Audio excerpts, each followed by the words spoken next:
देखिए, हिमाचल प्रदेश के लोगों ने विधानसभा में बदलाव किया और कांग्रेस पार्टी की सरकार 2 साल पहले हिमाचल में बने और 11 दिसंबर को माननीय ठाकुर सुखविंदर सिंह सुक्खू जी ने चीफ मिनिस्टर की ओथ ली और 2 साल का जो कार्यकाल हमारा 11 दिसंबर को पूरा होने जा रहा है। इस सरकार में 2 साल में बहुत सारे चैलेंजेस भी थे।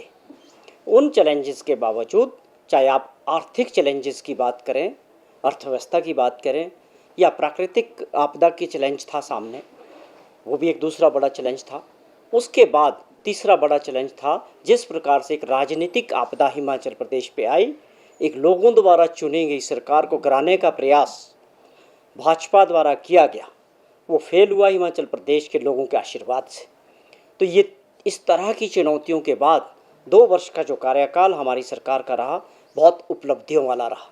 इन चुनौतियों से भी पार पाया तीनों, और उसके बावजूद आज जो अर्थव्यवस्था है, हमारी आर्थिक स्थिति है, बड़ी तेज़ी से जो है इम्प्रूव कर रही है। यह मैं समझता हूँ बहुत बड़ी ये जो चुनौती थी, खाली खजाने से प्रदेश को चलाना और विकास को आगे बढ़ाना, इसको लेके माननीय मुख्यमंत्री जी ने जो रोड मैप तैयार किया था, आज मैं समझता हूँ उसमें हमारे प्रदेश की जो पटरी पे गाड़ी चल रही है और तेज़ी से आगे दौड़ रही है। पहले वर्ष में 2200 करोड़ रुपए का एक्स्ट्रा रेवेन्यू जनरेट करके प्रदेश के विकास पे और उन लोगों के लिए योजनाएं बनाई जिनके बारे में कभी किसी ने नहीं सोचा। विपक्ष की बात करें, 5 साल का पिछला कार्यकाल जयराम जी की सरकार का गैर विज़न की सरकार रही, कोई उपलब्धियां नहीं हैं। मैं उनसे पूछता हूं कि वो अपने 5 वर्षों की 5 बड़ी उपलब्धियां बता सकते हैं, प्रदेश के सामने रख सकते हैं कि क्या उनका विज़न था उनकी सरकार का, क्या उन्होंने ऐसे फैसले लिए जिससे प्रदेश की आर्थिक स्थिति को ठीक किया जा सकता था। केवल जब चुनाव आया उससे पहले 900 ऐसे इंस्टीट्यूट्स खोलने की घोषणाएं और नोटिफिकेशन कर दी, जिसके लिए पैसे का कोई इंतज़ाम नहीं था, स्टाफ का कोई इंतज़ाम नहीं था, इंफ्रास्ट्रक्चर कहीं नहीं था। केवल मात्र इस सोच के साथ कि हम चुनाव में जाएंगे, बहुत सारी घोषणाएं करेंगे। उनको ये तो शायद कुछ ज्ञात था कि अब सरकार रिपीट नहीं होगी और ये सारी चीज़ें अगली सरकार पे चली जाएंगी। अगर उन सारी घोषणाओं को जो उनने बिल्कुल गलत तरीके से और केवल राजनीतिक दृष्टि से और वोट की दृष्टि से की थी, हमारी सरकार आगे बढ़ाती तो तकरीबन 5000 करोड़ रुपए का एडिशनल खर्चा राज्य सरकार पे पड़ता। हमारी सरकार ने उसको डिनोटिफाई किया, लेकिन जहाँ पर ज़रूरी थे विकास की दृष्टि से लोगों ने जहाँ पर दोबारा मांग की, उनमें से कई चीज़ों को दोबारा नोटिफाई भी लोगों की आवश्यकता के हिसाब से किए गए। तो वो सरकार क्या चैलेंज करेगी हमारे 2 साल के कार्यकाल की। हमारी बहुत उपलब्धियां हैं। हमने जो गारंटीज़ की बात की थी उसमें 5 गारंटी पे हमारी सरकार ने काम शुरू कर दिया, वो तेज़ी से आगे बढ़ रही है और अगली गारंटियों के बारे में भी सरकार गंभीरता से जो सब कमेटी बनी थी कैबिनेट की, उसमें काम कर रही है। तो ये औपचारिकता है विपक्ष की, केवल लोगों को भ्रमित करना। आपको अगर कुछ गवर्नर साहब के पास जाना है या कुछ कहना है तो आप इस बारे में बात करें कि क्यों आपने हिमाचल प्रदेश के लोकतंत्र का और लोगों के मतों का जो है मजाक उड़ाया, क्यों आप सरकार चुनी हुई लोगों द्वारा बार बार उसको कमज़ोर करना और गिराने का प्रयास किया। इसके जवाब देने चाहिए, जयराम जी को भी देने चाहिए और भाजपा को भी देने चाहिए कि क्या आपकी लोकतंत्र के प्रति, लोगों के प्रति यही एक समझ है कि लोगों द्वारा चुनी गई सरकार को आप कमज़ोर करना चाहते हैं। आपको 5 साल विपक्ष में बैठने का मैंडेट लोगों ने दिया, उसका सम्मान करना चाहिए। 5 साल विपक्ष का काम करना चाहिए और आपको सकारात्मक भूमिका निभानी चाहिए प्रदेश के हित में, प्रदेश के विकास के हित में। अगर जो बड़े कदम हमारी सरकार ने 2 वर्षों में उठाए हैं, बड़े रेवोल्यूशनरी फैसले हो रहे हैं।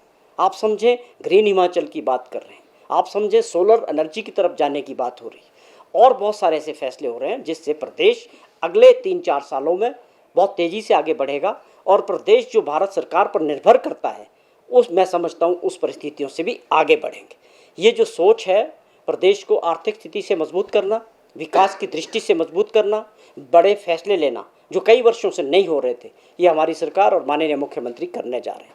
और 2 वर्ष का कार्यकाल हमारा उपलब्धियों भरा रहा है और इसके लिए हमने 11 तारीख को बिलासपुर जिला में एक बड़ी जनसभा, जिसमें कई हज़ारों की संख्या में प्रदेशवासी, कांग्रेस के कार्यकर्ता, कांग्रेस के नेता और पार्टी हाईकमांड से हमारे जो नेता हैं वो भी पार्टिसिपेट करेंगे। ये हमारा अधिकार है, जो हमने काम किया हम उनको जनता तक लेके जाएंगे और अगले 3 साल में हमारी सरकार किस विज़न के साथ आगे बढ़ेगी उसकी हम वहाँ बात करेंगे। मैं समझता हूँ विपक्ष को केवल अपनी विपक्ष की भूमिका निभाने के लिए इस तरह का प्रोपोगंडा करने की आवश्यकता नहीं है, बल्कि पहले उनको इस तरह से देखने की ज़रूरत है कि जिन परिस्थितियों से 2 वर्ष गुजरे हैं, आप समझें कि प्राकृतिक आपदा के समय प्रदेश के चुने हुए सभी एमपीज़ भाजपा के हैं। देश में नरेंद्र मोदी जी की सरकार है।